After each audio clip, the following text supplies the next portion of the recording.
everybody, my name is Edith and and since it's October and one of the excuse me, one of the most things that October is known for is Halloween. So mine's on the origins of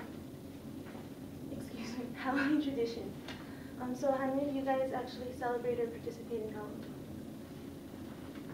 Okay, so did you know that it can be traced back all the way to pre-biblical times, actually to pagan traditions, and even though it isn't celebrated in the same way today, a lot of its traditions are still followed, just more modern and more commercialized. So first of all, history. Halloween began with the Celtic celebration of Samhain, which was usually celebrated from the 31st of October to the 2nd of November. It was a celebration of the final harvest and symbolized like the onset of winter and endings, ending of the harvest, the ending of like the summer, stuff like that. This eventually evolved with the onset of Christianity into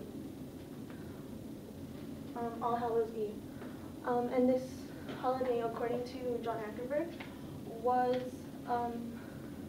established by the church as a compromise for new converts or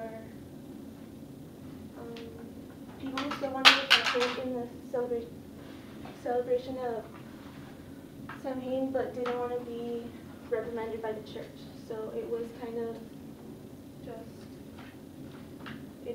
it was evolved.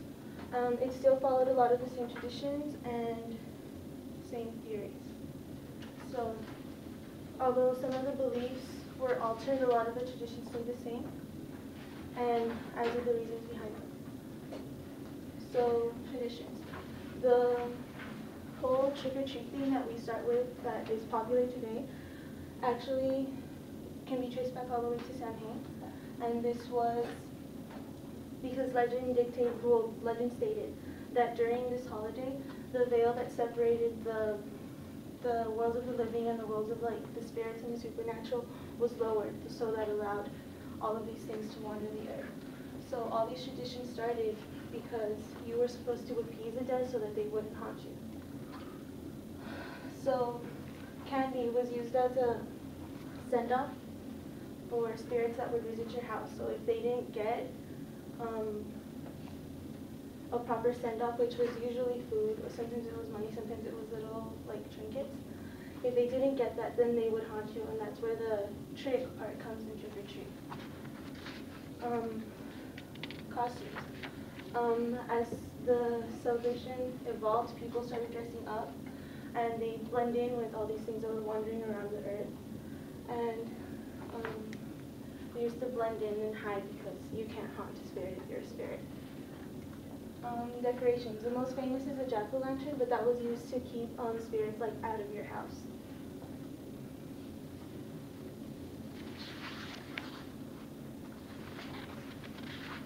Most of these are still seen today, like dressing up. People still hand out candy. People still decorate their houses. But the holiday has lost some of its identity, some of its depth, kind of, because it's become a lot more commercialized. I mean, it's more of like people are going to buy things that they don't really need because it's just like the tradition. So this is some ways that it's been commercialized. So how do you know that school just started? The Halloween decorations go up in stores, right? So items. Average cost of things during Halloween is like candy. Everyone wants to hand out candy. Everyone wants to give candy, and there's always that competition to give out like the best candy. So on average, that will cost a person about $22 per 5-pound bag.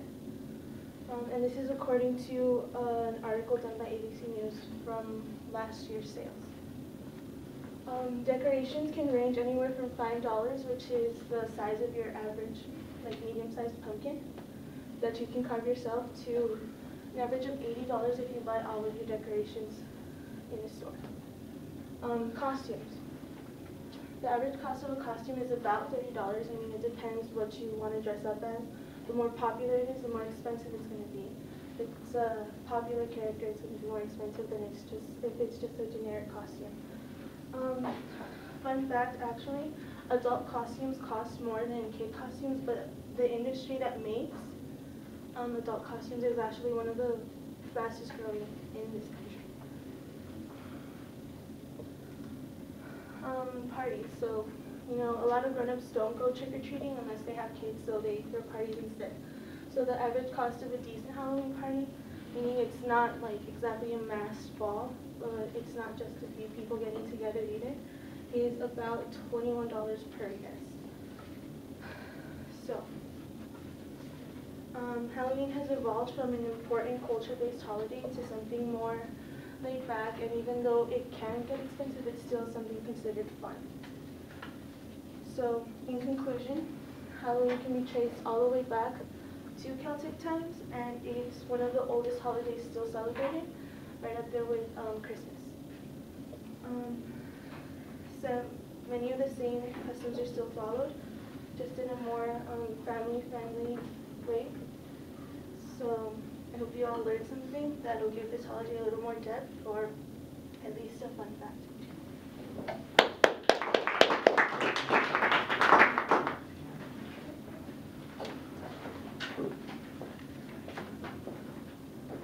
Good. Actually, I've read that last year's most searched and used like costume was Miley Cyrus, and in 2000, the thing with a finger, I think, and in 2011 actually was Nicki Minaj. So.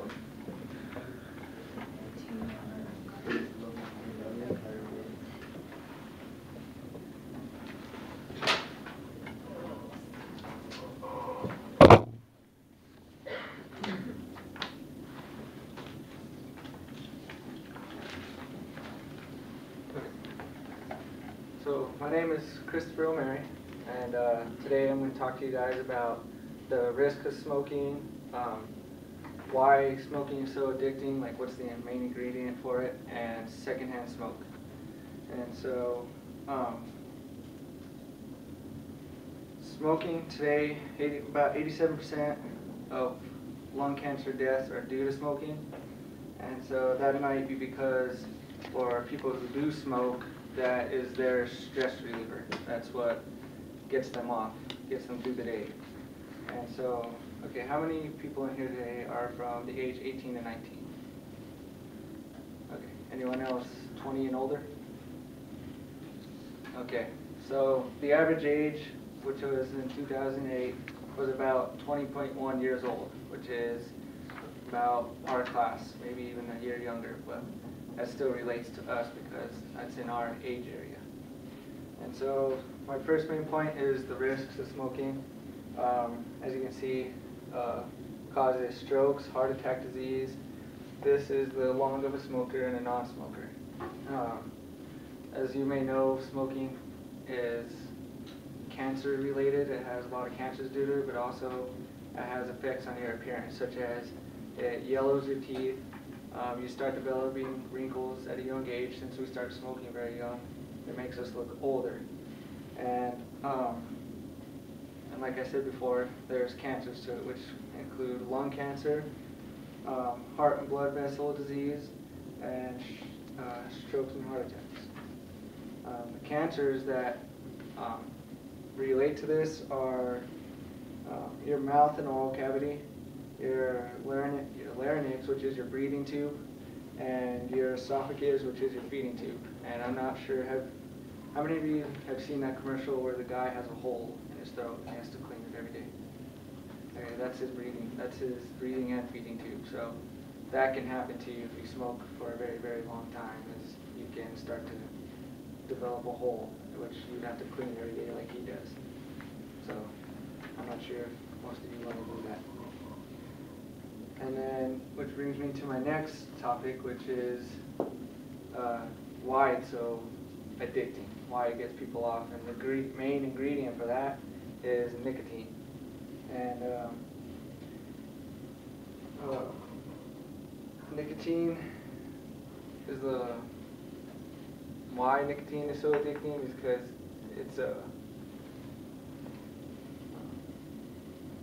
It's a way it enters the bloodstream. It's like a chemical, and by you inhaling the smoke, it enters the bloodstream, which only takes 30 seconds to reach your brain. And once it reaches your brain, it sends off a chemical that makes you feel buzzed or gives you that high feeling, which is why it's a stress reliever, because people tend to feel more relaxed, more comfortable in their environment. It eases their emotions. And the way people start getting addicted to it is because they start building up a tolerance towards nicotine. It takes more cigarettes for them to get the same feeling, the same buzzed or high feeling. It takes them more nicotine to get it, and that's why they start getting so addicted, because instead of taking one cigarette, it takes two, and instead of taking two, it takes three, and then so on and so on. And by the end of the day, they've smoked maybe a pack a day. That's for a person who is a really, really heavy smoker.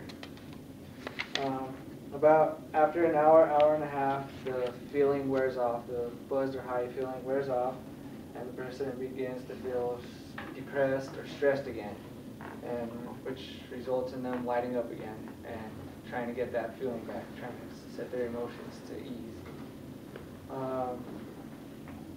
It is proven that when smokers' emotions start to rise, once they start feeling stressed, once they start feeling sad, any kind of emotion, they tend to light up. The reason why it's so difficult for someone to quit smoking is because they go through what's known as nicotine withdrawals, which is, and they start getting symptoms such as short temper, anger, aggression, and negative feelings. And so, secondhand smoke can relate to all of us, because walking around campus, we got a lot of people that smoke. And so there's two symptoms of it, which is side stream and mainstream. Side stream is from the end of a cigarette, and mainstream is exhaled from a smoker. So side stream is more lethal because it sends off more chemicals that enter our body easily, and particles get into our lungs and our bloodstream more easily. And so secondhand smoke is linked to the same cancers as a regular smoker. The larynx, the breathing tube, and your esophagus, your feeding tube, and blood vessel, and diseases such as that. And also in kids, it can develop brain tumors. And so about 42,000 deaths of heart disease and 3,000 lung cancer deaths are all secondhand victims. And over $10 billion are invested in medical care for secondhand smokers yearly. And secondhand smoke contains more than 7,000 chemicals, and 70 of them cause cancer. Even brief exposure to secondhand smoke can damage cells in ways that cancer processes start. And so in conclusion, the best way to prevent all this is to don't smoke, because it can affect you, and it can affect your loved ones and your friends around you. And so to summarize that, all that up is cancer, diseases, and anything bad can happen just from that one little cigarette.